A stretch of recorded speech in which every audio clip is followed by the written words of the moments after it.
भगवान की जय हो। मंदराचल को भगवान ने अपने पीठ पर धारण कर लिया, इसलिए कछुए को भगवान नारायण का रूप मानते हैं। मंदराचल ऊपर आया, समुद्र मंथन आरंभ हुआ।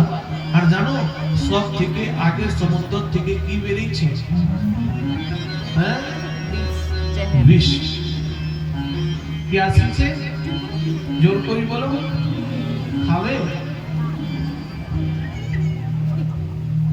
जब तुम नहीं खाओगे तो देवता दानव कहाँ खाते?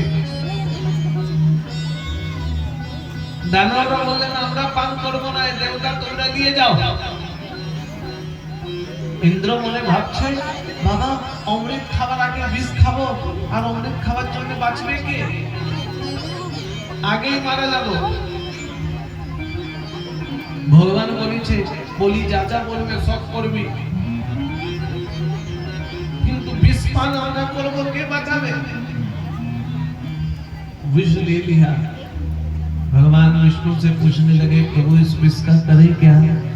भगवान ने कहा जो संसारे सब থেকে ভোলা মানুষ আছে তাকে খাওয়াই দাও। যে জানে না এই বিষ আছে, কে ভোলা? বললেন একটাই ভোলা, ভোলে বাবা। একজনই ভোলা, আর কেউ ভোলা না। শঙ্কর ভগবানকে দেখো, ঘর দুয়ার কোন তৈরি করেছে তিনি? হ্যাঁ, পূজার জন্য